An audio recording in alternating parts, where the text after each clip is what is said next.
บ่ได้ไปใส่แอร์ สบายดีสิไปยกน้ำเบิ่งก่อน แต่ว่าพาน้องจอยไปเบิ่งก่อนน้องจอยอันขวดกิโลให้ซอกคืมเราซื้อซอยเพิ่น200,000 200 โตตัว100,000โอ้โหมันลนควันอีกเลยจริง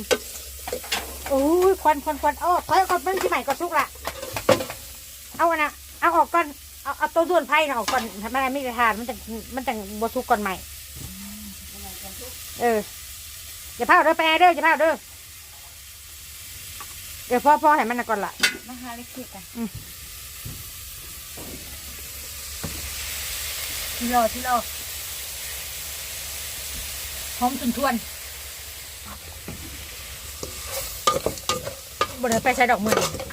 คาร่นอยู่กับนางจอยเป็นมือบัดเบนเนี่ยอยู่เนี่ยบ่ได้ไปสิได้เอาให้มันเป็นฐานก่อนล่ะมันจาก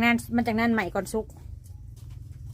เลยเนี่ยมันตกใส่แป้นใช่ไหมให้